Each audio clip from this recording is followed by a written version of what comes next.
અમદાવાદ શહેરના પાલડી ખાતે આવેલા ટાગોર હોલમાં અમદાવાદ ડિસ્ટ્રિક્ટ કોઓપરેટિવ બેંક તેમજ શહેર પોલીસ તેમજ ક્રાઇમ બ્રાન્ચ દ્વારા સાયબર સેફ પ્રોગ્રામનું આયોજન કરવામાં આવ્યું હતું, જેમાં સાયબર ક્રાઇમનો ભોગ બનવાથી બચવા માટે પોલીસના ઉચ્ચ અધિકારીઓએ માર્ગદર્શન આપ્યું હતું અને પોલીસ પણ આ અંગે કઈ રીતે કાર્યવાહી કરી રહી છે જે અંગે નાગરિકોને સમજ આપવામાં આવી હતી। અમદાવાદ શહેર જેસીપી શરદ સિંઘલે પત્રકારોને માહિતી આપતા કહ્યું હતું કે આજે રાજ્યમાં અને દેશમાં મોટાભાગના લોકો ડિજિટલ ફોનનો ઉપયોગ કરે છે, જેમાં વોટ્સએપ, ઇન્સ્ટાગ્રામ, ફેસબુક, ટેલિગ્રામ, ટ્વિટરનો મોટા પ્રમાણમાં ઉપયોગ કરે છે,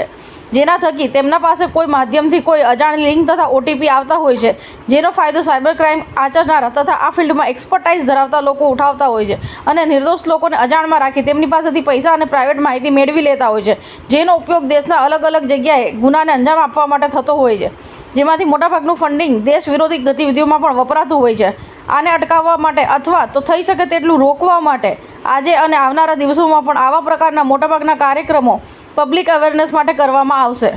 bureau report, news for Gujarat, Sharif Ganchi. Cyber safe અમદાવાદની મુહિમ આજથી શરૂ થવા જઈ રહી છે। ટાગોર હોલ ખાતે રિટાયર્ડ ડીજીપી શ્રી અજય તોમર સાહેબના અને એડીસી ચેરમેન શ્રી અજય પટેલ સાહેબની હાજરીમાં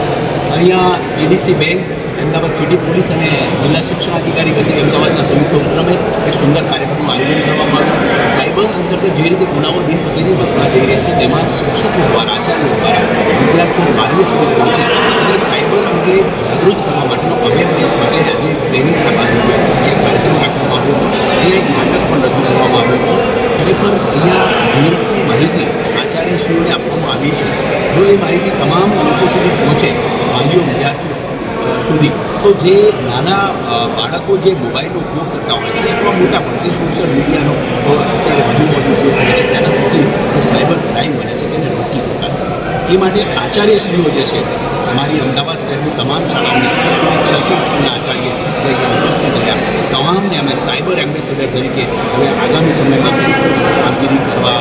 જઈ રહ્યા છીએ અને સાયબર એમ્બેસેડર તરીકે સમગ્ર વર્ષ દરમિયાન બાળકો અને સમાજને